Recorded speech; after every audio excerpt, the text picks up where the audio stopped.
y'all, this is Kayla with Live Oak Nest, and today I wanted to do a little spring floral arrangement for the table. So I've got some hydrangeas over here, some pink tulips, seeded eucalyptus, and I thought it would be really cute to have a couple of these little bird nests laying in the arrangement. And I also thought it would be fun to try to do this. So I think I'm going to do a couple of birds in the Paperclay. And this is an IOD mold, which is Iron Orchid Design, so I'll link this in the video. But I love their molds and I like working with Paperclay, so I'm going to try and make a couple of these little birds and then glue them to these little wood dowels so that I can use them to kind of stick into my arrangement. So let's get started. I'm going to start on the Paperclay first so that can be drying while I work on my arrangement.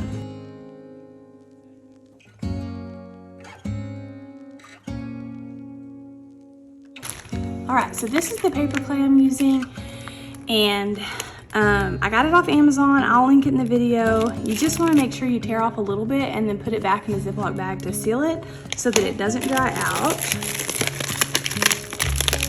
And I think I'm just going to do 2 little birds.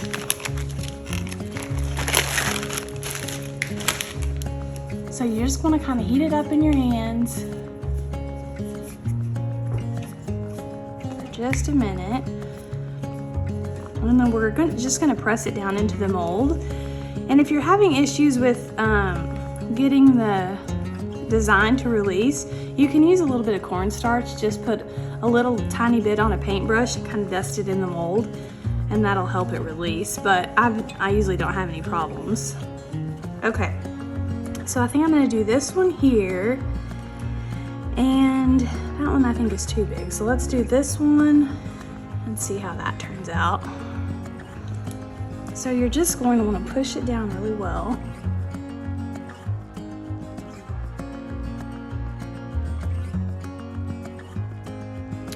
And I'm not sure how well this project will work, because sometimes this Paperclay, if it's not adhered to something, when it dries it kind of shrinks up quite a bit. So we'll see if it'll kind of keep its shape or size.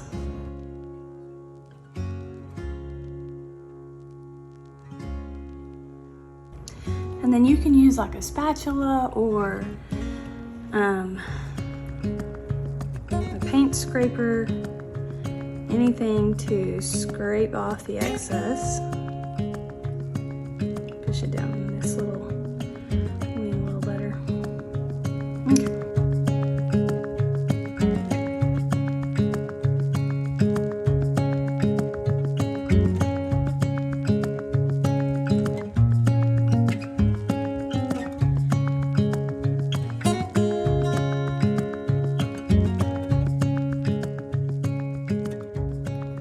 So I just kind of start on one side and push it out kind of like this. I'm going to do the other side just to kind of help it release before I try and pull it.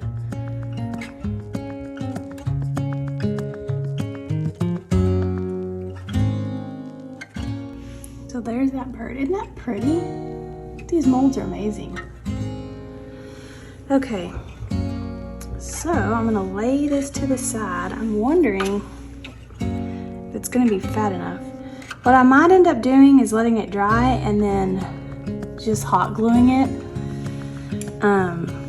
to the back here instead of trying to push the dowel up in there.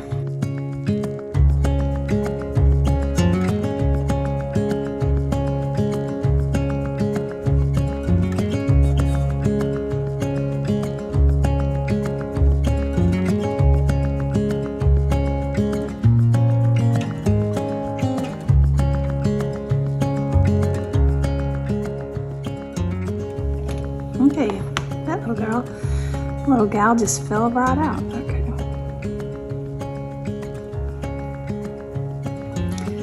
So this will be cute if I have it kind of sitting on top like she's sitting in the arrangement.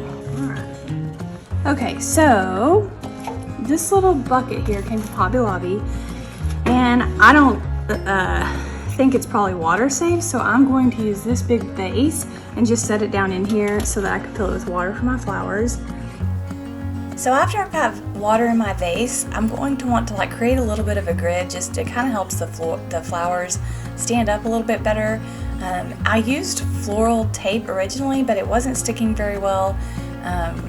So I decided to use just some regular packing tape, and I just cut it down into smaller strips. You could use regular tape, you could use painter's tape, or you can use chicken wire, anything like that. And I don't always use that, but sometimes I feel like it really does help to make the arrangement look a little bit better.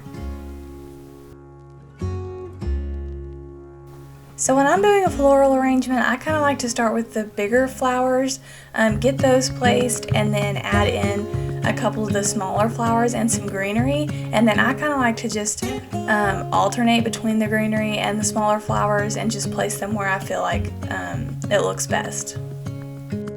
So for hydrangeas, one tip that you can use to kind of prolong their life is to trim the stem and then run it under really hot water for maybe 30 to 45 seconds. You could also just boil water and then dip the stem in and then remove it quickly. And I don't know why that works, but it really seems to help. And another tip for tulips, keeping them upright, you can actually place a penny in your jar of water, and that really helps. Sometimes I don't mind them drooping over. In this case, I don't mind at all, so I'm not going to stick a penny in the vase.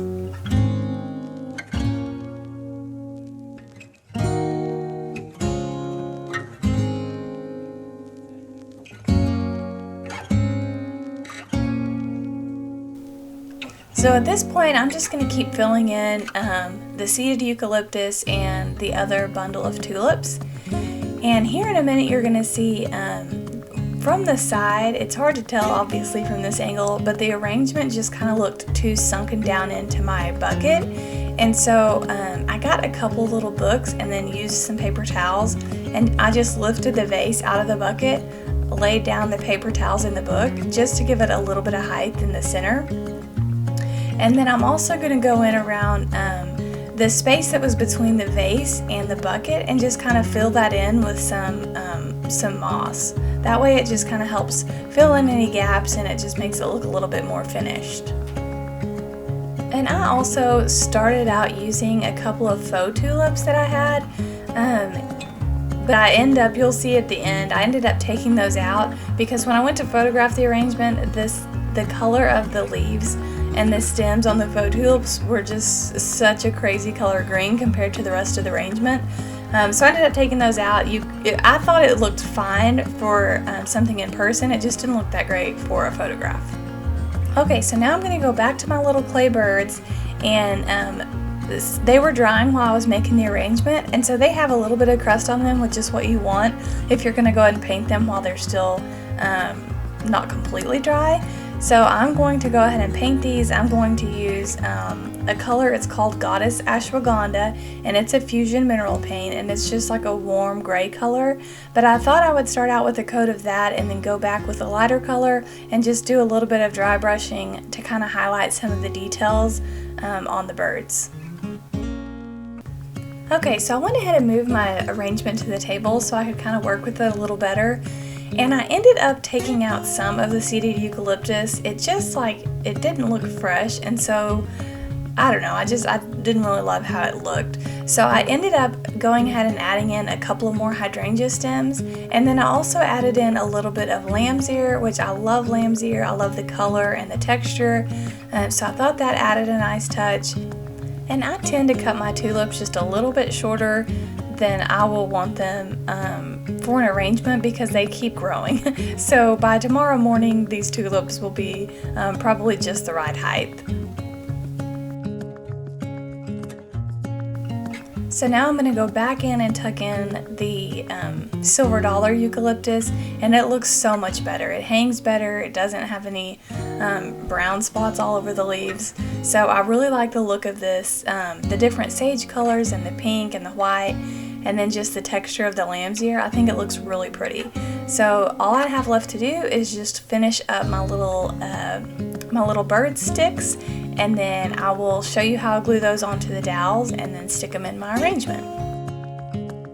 So I wanted to show you what it's looking like from this angle, since I know I've been working from the top down. I'm just trying to kind of show you how I do a floral arrangement, but this is what it's looking like. All I have left to do is to tuck in my little birds once they're good and dry. But I think this turned out so pretty, and I think once I add in the little birds, it's just the perfect spring floral centerpiece. So I was able to get my arrangement all finished up, and I want to share with you how it looks. I just think it turned out so pretty. So the birds, I ended up actually hot gluing them onto some little twigs and branches that I had. Instead of putting them on the wooden dowels, I just think it looked a little bit more natural. And I just simply hot glued the birds to those little twigs and stuck them in the arrangement. And I love the detail on these birds. I just think they're so pretty. So I think adding the birds and the little bird nest into this spring floral arrangement, it's just a fun way to make it more spring-like and to just add something unexpected to the arrangement. I also ended up adding a beautiful ribbon in a little bow to the arrangement, and I just think it adds a beautiful, soft, kind of romantic look. And this ribbon, I really like it. It's like a chiffon texture, and I believe I've been picking this up at Joann's. But it's a beautiful ribbon, and I just thought it complemented the colors and the feel of this arrangement. So I loved using this as a spring centerpiece for my table, but I think it would also look beautiful on a coffee table if you wanted to do something like that. On my dining table, I love to use a riser to just kind of be my anchor point for my centerpiece. So I used just a white riser that I've made. I'll link to a similar tutorial here for you in the video. And then I just layer in a couple of dishes, some antique ironstone, another little bird nest, and the linen ruffle tea towels. You can find those in my shop. So they're beautiful and they come in many different colors, but I love using those to style vignettes and then also just to use in the kitchen. This spring floral table centerpiece was so much fun to make. I really hope you've enjoyed watching my process and following along, and that it's inspired you to go make your own. So I hope you have a wonderful Easter, and I will talk to y'all again next week.